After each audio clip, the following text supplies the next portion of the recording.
everyone, and welcome to another episode of Scamfish presented by socialcatfish.com. Today we speak to a woman named Cynthia. She's currently living in Honolulu, Hawaii. She met a man named James Torres on the dating app TrueMingle who claims he is living in Mexico. James and Cynthia have been dating for 4 months, and she has become suspicious after sending James thousands of dollars in gift cards. Please don't forget to like, comment, and subscribe. Let's get into it. My name is Cynthia Waisele. The reason why I contacted Social Catfish is because I was suspicious of a guy I was talking to online. I had met him through TrueMingle.com. It was a day that wasn't a very good day for me, and I just wanted to look at men before I decided whether or not I was going to die. Cynthia was going through a lot before she met James. She was still grieving the death of her husband, who she was happily married to for 18 years. Okay, Cynthia, I'm here. Yes. So you borrowed money from your family, from a family friend. No, I borrowed money from my husband's family. While dealing with James, Cynthia was also dealing with another tragic event. She was trying to borrow money from her deceased husband's family, but as she was asking for money, she was beaten brutally by his family member. Now she is missing teeth, has blood clots in her brain, and sways back and forth sometimes when she tries to stand up. He needed $400 because he needed to use his car to go to work, right? This all stemmed from trying to borrow money to send to James. She told James what had happened, and he did not care at all about the situation. He just cared about when Cynthia was going to send the money and did not want to talk to her about the pain she went through. This is what made Cynthia suspicious of James being a scammer. His eyes, I seen his eyes, and we connected, we start talking. You know, it started off real quick where he was always telling me he loved me and just really working me over. I took it seriously because my husband died 7 years ago, and I hadn't been with anyone, and this is the first time I ventured out, and it will be the last time I venture out. I'm still hurt. I cry every night. The time that he comes home, I cry, because that's supposed to be our time. Sundays I cry because that's supposed to be our day. Every night after he finished work, we pray together at night before we went to bed. When I found out that he was in fact a scammer, all hell broke loose when I confronted him. I was a liar. I'm nothing to him. All the vows we made and all the promises we made to each other were nothing. I loved him. I still do. And his eyes just melted my heart. And I contacted him and we hooked up right away. And it's funny because on his TrueMingle.com, it says on there, I'm not a scammer. And now I fell in love with him, and I don't even know who the guy is that I fell in love with. And especially at the times where he come home from work, or the times we talk in the mornings and before he goes to work, or the times when he comes home from work and we talk and we laugh. We would always tell each other how much we loved each other, and he would give me kisses, and I give him kisses, and we say goodnight. And I don't have that no more.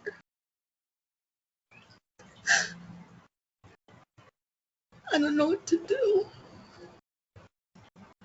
It feels just like it did when my husband died.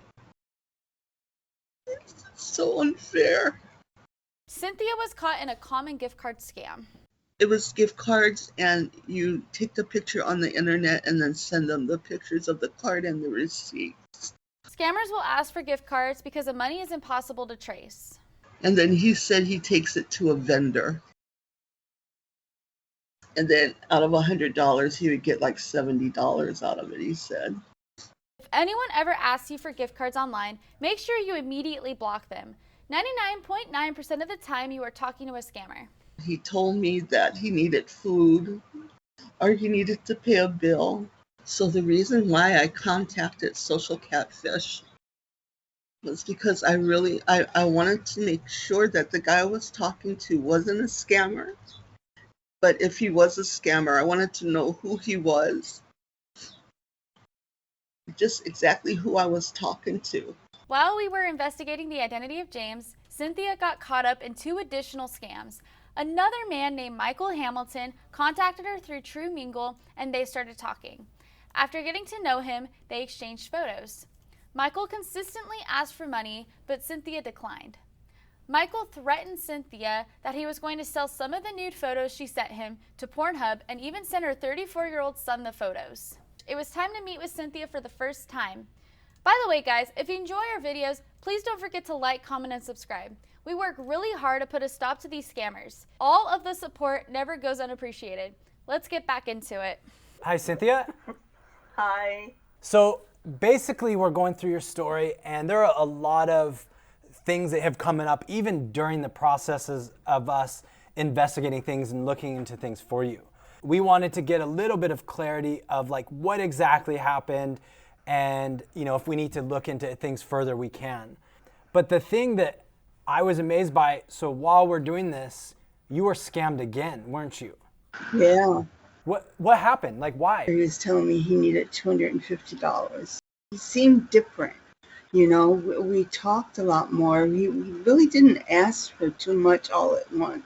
And he got really mad and he told me, I guess I'm going to send your pictures off and make some money off your pictures. And I told him, yeah. Wait. So he's telling you, if you don't send me money, I'm going to sell your pictures and make money from it? On Pornhub, yeah. Here's some advice. We deal with this a lot, right? Well, first of all, like, people are not going to buy nudes, right? Like, this is 2021. Yeah. Like, if you want nudes, you can go find them for free. Second of all, if they send your nudes out to anybody, your friends, your family, they're not getting a penny from you. So, and it's not worth it for them to do that. So 99.999% of the time, we find out these people just disappear. They're empty threats, and then they don't do anything whatsoever. So my recommendation, block him, don't do anything, and tell him he can do whatever he needs to do, but he's gonna go away. And so, the real guy is a guy named Tom. He's in the Netherlands. He's a businessman that works for a company called Carbonite. So there's this guy in the Netherlands that is a good-looking guy, and he's had his pictures stolen to scam women like you, or to try to scam women like you. Wow, he did it. So Drew told me that you had borrowed money from a family member. From my husband's family.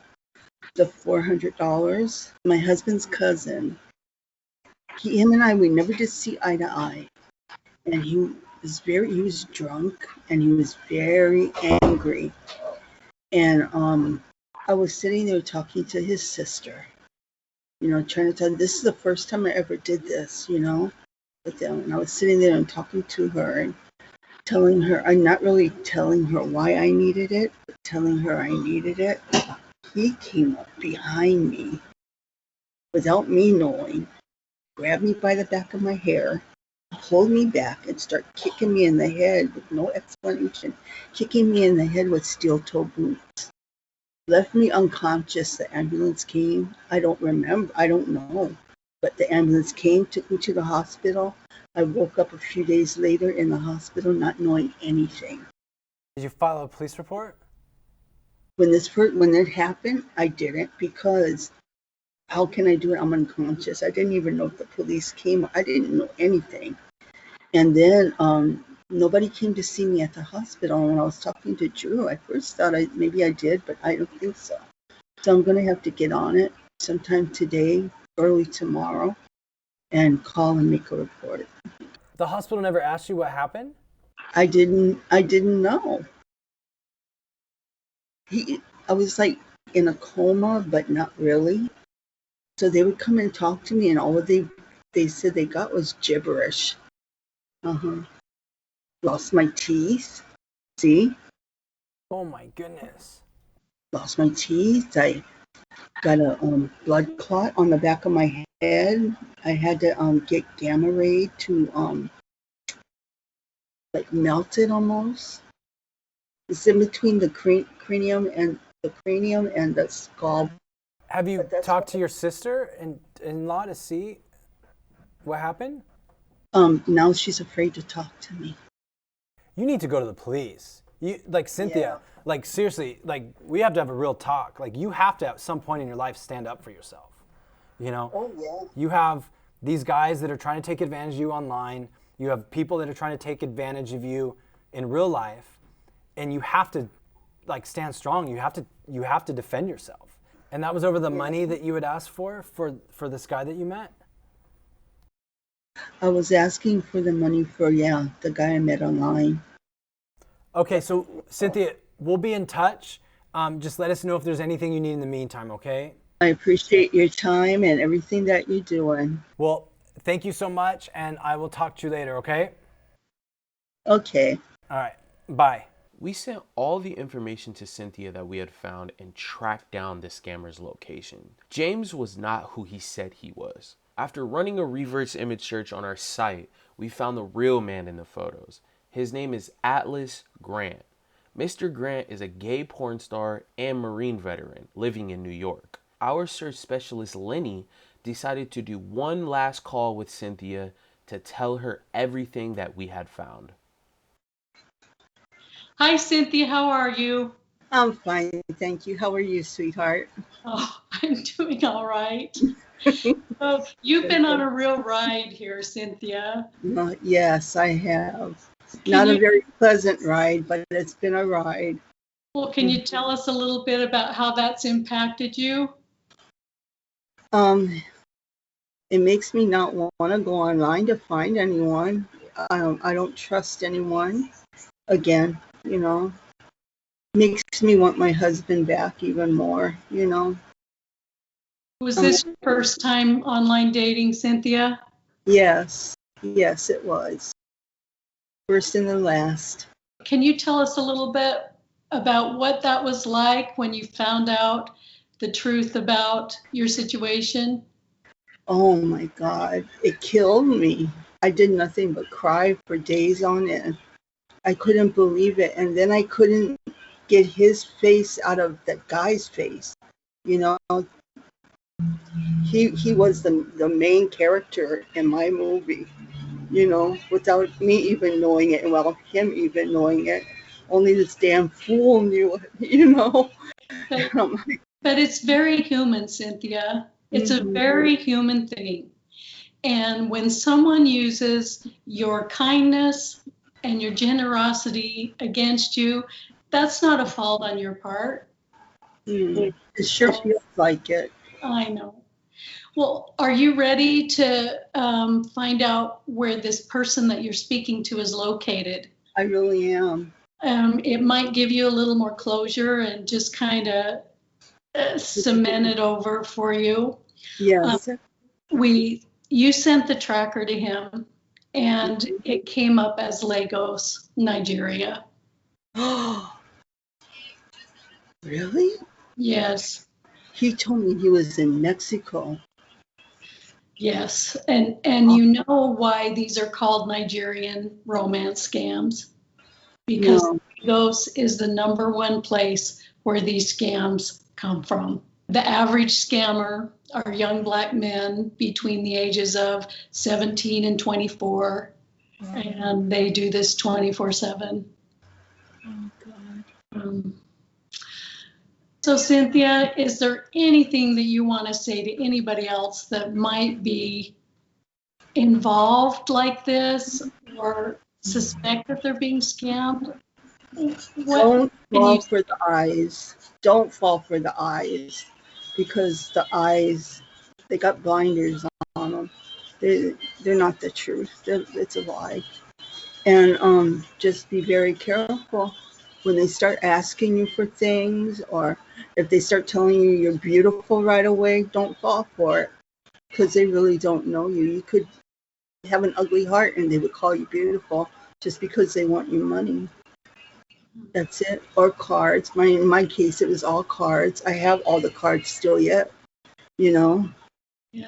I have all of them, just in case he needed them. They're they need to be thrown away.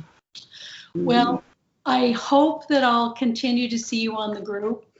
Yeah. The more you know helps you to avoid this in the future. And Cynthia, you have things to offer because of what you've been through. I appreciate everything you folks done to help me and help me see the light.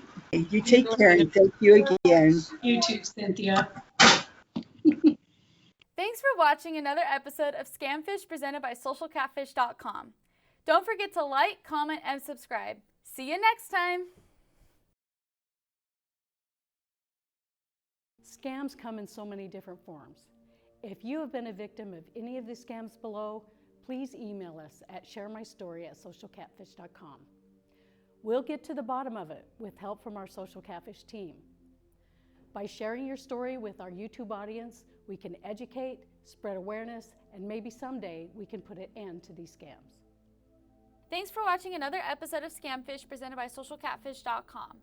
Don't forget to like, comment, and subscribe to get updates on our new episodes.